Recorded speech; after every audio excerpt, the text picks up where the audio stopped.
करते हैं, बांग्लादेश की बात करेंगे। बांग्लादेश हाई कमीशन के बाहर घूम रहे हैं लोग। बांग्लादेश में हिंदुओं पर अत्याचार का विरोध किया जा रहा है। दिल्ली में हिंदू संगठनों का विरोध प्रदर्शन होगा। बांग्लादेश हाई कमीशन के बाहर पुलिस फोर्स की तैनाती कर दी गई है। हाई कमीशन के बाहर पुलिस ने बैरिकेडिंग भी की हुई है। तो देखिए, बांग्लादेश में जो हो रहा है, अत्याचार हो रहा है। अभी हाल ही में हमने कई ऐसी तस्वीरें देखी जो हृदय विदारक थी, सबको झकझोर देने वाली थी कि आखिर बांग्लादेश में हिंदुओं के साथ क्या हो रहा है। और उसी को लेकर ये बांग्लादेश हाई कमीशन के बाहर लोग जुट रहे हैं। और कोमल हमारे साथ सीधे बांग्लादेश हाई कमीशन से जुड़ गई है, उनके पास चलेंगे। कोमल, इस समय वहां पर पुलिस की तैनाती की गई है, लोग भी वहां पर पहुंच रहे हैं, कैसी तस्वीरें आ रही हैं? अगर हम बांग्लादेश हाई कमीशन से दिखाएं तो एक तरफ देखिए, यहाँ पे पुलिस की भारी तैनाती जो है वो आपको नजर आ रही होगी। यानी 11 बजे का कॉल दिया गया है। जब हिंदू संगठन वीएचपी की बात करें या बजरंग दल की बात करें, उन्होंने कॉल दे दिया है कि 11 बजे वहाँ एकजुट होंगे। और ऐसे में यहाँ पे जो है बैरिकेडिंग जो है वो पूरी तरह से कर दी गई है। आगे का जो एक गेट आपको नजर आ रहा होगा, वहाँ पे फिलहाल मीडिया की भी एंट्री नहीं है। और ऐसे में वहाँ पे ज्यादा आपको पुलिस बल की तैनाती नजर आ रही होगी। यानी देखिए, यहाँ पे 3 लेयर्स ऑफ सिक्योरिटी जो है वो भी बढ़ा दी गई है। और साथ ही साथ अगर आपको दिखाए तो यहाँ पे देखिए, जिस तरह से बांग्लादेश में महिलाओं को जो है फोर्स किया जा रहा है, जो हिंदू महिलाएं हैं उन्हें फोर्स किया जा रहा है कि आपको जो है बुर्का पहनना होगा। हिंदुओं को यह भी कहा जा रहा है कि खुद को हिंदू जो है वो मत बोलो। यूनिट सरकार की तरफ से जो है ये कहा गया कि खुद को हिंदू मत बोलो। जिस निर्मम तरीके से दीपू दास की जो है हत्या कर दी जाती है और उसी का आक्रोश जो है वो हिंदू संगठन में देखने को मिल रहा है। आपको एक बार इधर भी दिखाए तस्वीरें तो देखिए, यहाँ से चूंकि जो कॉल दिया गया है तो जितने भी हिंदू संगठन के जो लोग हैं, जो वीएचपी के लोग हैं और जिसमें आम जनता भी होगी, क्योंकि जो तस्वीरें आई है उसने सभी को झकझोर कर रख दिया है। तो सामने आपको एक लेयर बैरिकेडिंग जो है वो नजर आ रही होगी। यानी अगर हम पूरे रूट की ही बात करें तो देखिए, उस रूट से हो करके जितने भी जो कार्यकर्ता है वो आगे, चूंकि आगे बांग्लादेश कमीशन है तो एक ही रूट यहाँ पे जहाँ पे आपको पीछे बैरिकेडिंग नजर आ रही होगी। लेकिन ठीक वहां से जो है लोगों की यही कोशिश होगी कि वो बांग्लादेश हाई कमीशन तक पहुंच सके। लेकिन पुलिस ने एहतियात के तौर पर देखिए यहाँ पे बैरिकेडिंग कर दी गई है। एक आगे जहाँ पे लोग एकत्रित होंगे और उसके बाद उनका जो ये काफिला है वो आगे बढ़ेगा। आगे जो है बांग्लादेश हाई कमीशन है, लेकिन चूंकि लोग आगे ज्यादा कमीशन तक ना पहुंच पाए और ऐसे में यहाँ पे 3 लेयर्स जो बैरिकेडिंग है वो कर दी गई है। यानी कोशिश पुलिस की तरफ से यही रहेगी कि वहां पे देखिए जो है पुलिस की तरफ से कोशिश यही रहेगी कि वहां पे ही जो है प्रोटेस्टर्स को रोक दिया जाए। हालांकि वीएचपी ने ये भी साफ कर दिया है कि उनकी तरफ से शांतिपूर्वक जो है वो प्रदर्शन देखने को मिलेगा। शांतिपूर्वक प्रदर्शन वीएचपी ने कहा है। लेकिन बात अगर करें तो आज अलग अलग भारत के अलग अलग राज्यों में ही जो है वीएचपी ने ये कॉल दिया है प्रोटेस्ट का। उसमें मुंबई की बात हो, गुजरात की बात हो, झारखंड की बात हो, बिहार की बात हो, यानी अलग अलग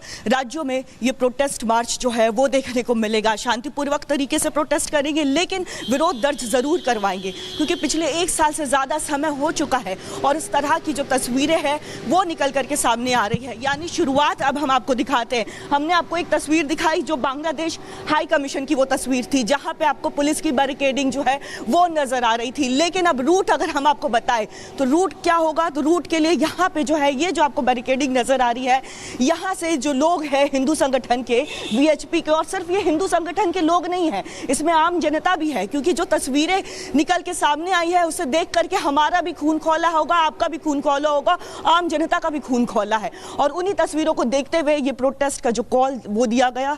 लेकिन लोग वहां पे एकजुट होंगे और उसके बाद आगे जो है कमीशन की तरफ बढ़ेंगे। ऐसे में उनको रोका जाए तो यहाँ पे भारी संख्या में पुलिस बल की तैनाती, बैरिकेडिंग जो है वो भी नजर आ रही होगी। यानी पूरे रोड्स को जो है वो ब्लॉक कर दिया जाएगा। फिलहाल यहाँ पे जो स्कूटी से भी लोग आ रहे हैं, जिनका घर है या जिनको काम में आगे जाना है, जिनका दुकान वगैरह है, उनसे बाकायदा पुलिस पूछताछ करी और उसी के बाद उनको आगे एंट्री दी जा रही है। लेकिन फिलहाल अगर हम ये तस्वीरें दिखाएं तो ये तस्वीरें, ये रूट पूरा दिखाए तो ये देखिए, ये उनका रोड मैप है, ये रूट है। यहाँ पे लोग जो है एकत्रित होंगे और ऐसे में आगे उनको वो ना पहुंच सके, इसे लेकर के पुलिस ने जो है, आप वहां से तस्वीरें दिखा रहे हैं और एक्सक्लूसिव तस्वीरें दिखा रही हैं कि किस तरीके से वहां पर सिक्योरिटी को टाइट किया गया है। और रूट भी कोमल बता रही थी कि कहां से जो हिंदू संगठन है वो वहां से एंटर होंगे। बहुत बहुत शुक्रिया हमारे साथ जुड़ने के लिए कोमल, तमाम जानकारी देने के लिए। इधर बांग्लादेश में आम चुनाव से पहले हिंसा का दौर शुरू हो गया है। इस हिंसा में उपद्रवियों ने हिंदू समुदाय के लोगों और उनकी संपत्तियों और मंदिरों को निशाना बनाना शुरू कर दिया। लेकिन अब बांग्लादेश में हिंदुओं पर अत्याचार को लेकर भारत के कोने कोने से आक्रोश की तस्वीरें सामने आई हैं। लोग सवाल पूछ रहे हैं कि आखिर कब तक बांग्लादेश में हिंदुओं का कत्लेआम होता रहेगा। एक रिपोर्ट भी आपको दिखाते हैं।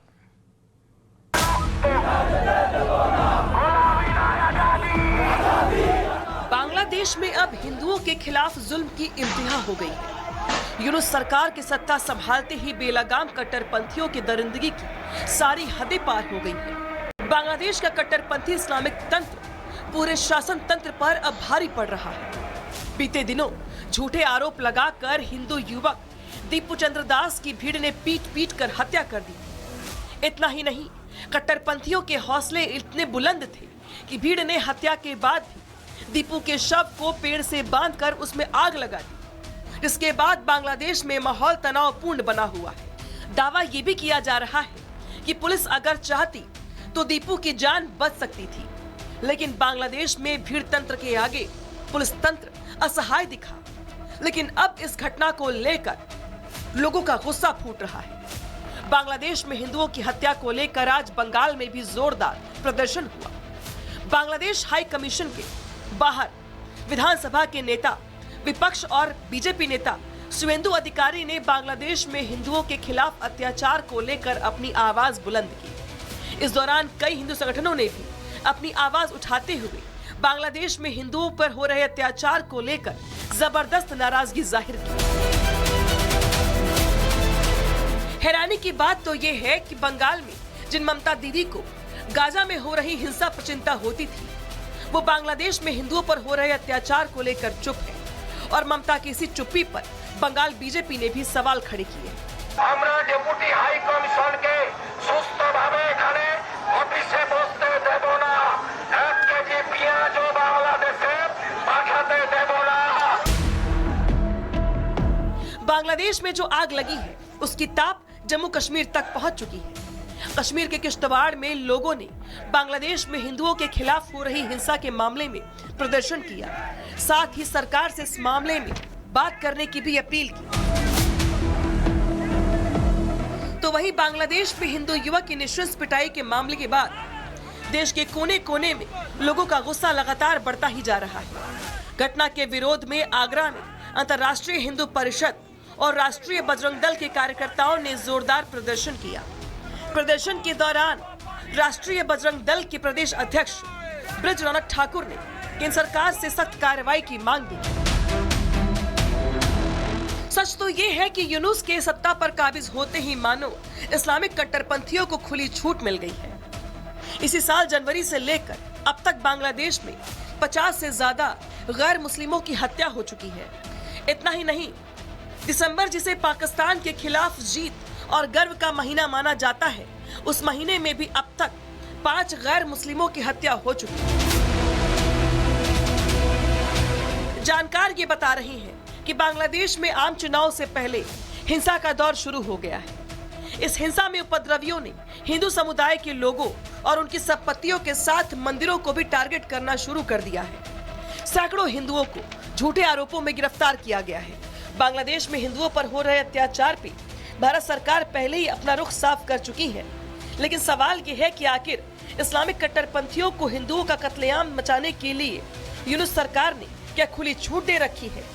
क्या ये सच नहीं है कि अगर पुलिस ने बिना मुख दर्शक बने हुए हिंसक भीड़ को काबू करने का प्रयास किया गया होता तो दीपू की जान बच भी सकती थी। साथ ही सवाल ये भी कि आखिर बांग्लादेश में हिंदुओं पर अत्याचार का ये सिलसिला कहां जाकर रुकेगा?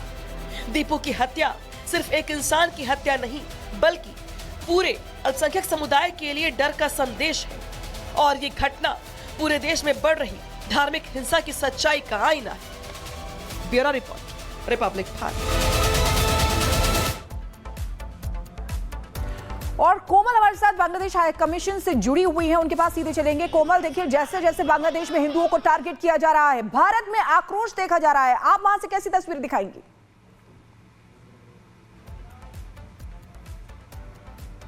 भारत सरकार से भी मदद की गुहार लगा रहे हैं, क्योंकि उनकी उम्मीदें जो है वो भी भारत सरकार से ही है कि आखिर वो इंटरवीन करे और सेफली जो है उन्हें भारत ले आए। लेकिन जिस तरह से तस्वीरें सामने आ रही है, वाकई में वो काफ़ी ज़्यादा जो है झकझोर कर रख देने वाली तस्वीर है कि पिछले 1 साल से ज़्यादा का समय हो गया है, लेकिन हिंदुओं को, चूंकि वो हिंदू है और ऐसे में उनकी हत्या जो है वो कर दी जा रही है। बात अगर हम दीपू दास की करें, जिसे लेकर के यहाँ पे विरोध प्रदर्शन होने वाला है, वो एक फैक्ट्री वर्कर था। उन्होंने सिर्फ ये बात कही थी कि सारे धर्म जो है वो एक ही नहीं है, सारे भगवान एक है और अगर लोग अलग अलग भगवान को भी पूजते हैं तो वो उनका अपना मत है।